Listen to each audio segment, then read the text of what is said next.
படம் வந்து ஒரு யூத்தை டார்கெட் பண்ணி தனுஷ் பிரமாதமாக எடுத்திருக்காரு. வந்து குறிப்பாக வந்து அவர் வந்து ஒரு டேக்லைனே போட்டிருந்தார், இது வழக்கமான காதல் கதை தான், எதுவும் எதிர்பார்க்காதீங்கன்னு. அதுவே ஒரு பெரிய பலமாக இருந்தது. இன்னைக்கு வந்து தியேட்டரில் வந்து கிட்டத்தட்ட 85% யூத் ஆடியன்ஸ் தான் வந்து வந்துட்டு இருக்காங்க.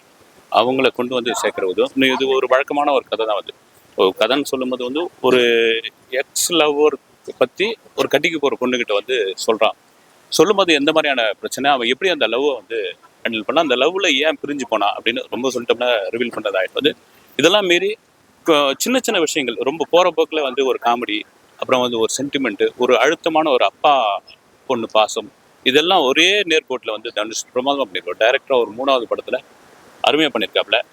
திரும்ப சொல்லதான் இது ஒரு 2K கிட்ஸ்க்கு ஒரு கொண்டாட்டமான படமாக இருக்கும்.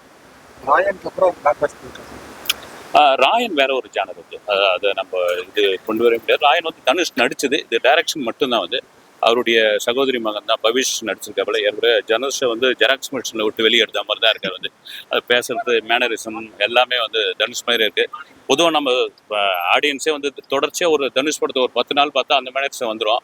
அவங்க வீட்லேயே வளர்ந்த பையன் எப்படி இருப்பாப்புல வந்து பொதுவாக சொல்லுவாங்க, தாய்மாமன் மாதிரி இருக்கான் பாரு அப்படின்னு. அதாவது தாய்மாமன் மாதிரியான ஒரு சாயல். ரெண்டாவது அவர் தான் ஆக்டிங் சொல்லி கொடுத்துருப்பாரு, அதையும் உள்வாங்கி அவர் பண்ணியிருக்கிறதுனால அப்படியே தனுஷ் பார்க்குற மாதிரி இருந்து அதையும் தாண்டி அவர் நல்லாவும் பண்ணியிருக்காரு. வந்து குறிப்பாக அந்த பக்கத்தை அவர் கூட வர ஒரு ஃப்ரெண்டு கேரக்டர் மேத்யூ தாமஸ், லியோவில் விஜயோடைய பையனாக வந்தவர் இதில் கலக்கியிருக்காப்புல. மலையாளத்தில் நிறைய படம் பண்ணியிருக்காப்புல.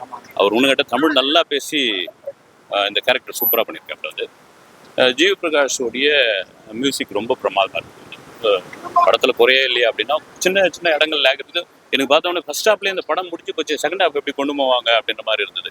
செகண்ட் ஹாஃபில் கொண்டு போனது தான் ஒரு டைரக்டராக தனுஷ் ஜெயிச்ச ஒரு இடம். இல்லை, கண்டிப்பாக கண்டிப்பாக பசங்க வந்து கொண்டாடுவாங்க. பசங்களுக்கு பிடித்தமான ஒரு படம். ஃபேமிலியாக பார்க்கலாம். ஒன்றும் நெருடலான காட்சி ஒன்றும் கிடையாது, ஆபாசமான வசனங்கள் கிடையாது. இன்னொன்று அங்கங்கே சரக்கு போட்டுக்கிட்டே இருக்கிறாங்க ஆரம்பத்துலேருந்து வந்து இருக்குது. வந்து மற்றபடி வந்து இரட்டை அர்த்த வசனங்களோ அல்லது வேறு விதமான இதுவான காட்சிகளோ ஆபாசமான காட்சிகளோ கிடையாது. ஒரு ஃபேமிலியோடு போய் பார்க்கலாம். 59 முடிவு பண்ணிட்டீங்களா? அது ஓகே. அனிகா, விஸ்வாசம், வீரம், என்ன இருந்தால் அஜித்தோட பொண்ணுன்னே சொல்லிட்டு இருந்தாங்க. இது நல்லாவே பண்ணிருக்காங்க. நல்லா பண்ணிருக்காங்க. கண்டிப்பா நல்ல படம், நல்ல வேலை வாங்கியிருக்காரு தனுஷ். அவங்க ஒரு சின்ன ஒரு ரோல் வராங்க. அவங்களும் அந்த நீங்க வந்து ஒரு மொத்தமாக இந்த படத்துல ஒரு 5 கேரக்டர், அந்த 5 கேரக்டர் வச்சு படம் முழுக்க நல்லா பிளே பண்ணியிருக்காரு இயக்குனர் தனுஷ். உங்களுக்கு யார் சார்? இல்லை, ஓகே, அந்த ஹீரோ நல்லா பண்ணியிருக்காரு. அதை தான் தாண்டி ஹீரோட ஃப்ரெண்டாக வர மேத்யூ தாமஸ் நல்லா பண்ணியிருக்காரு.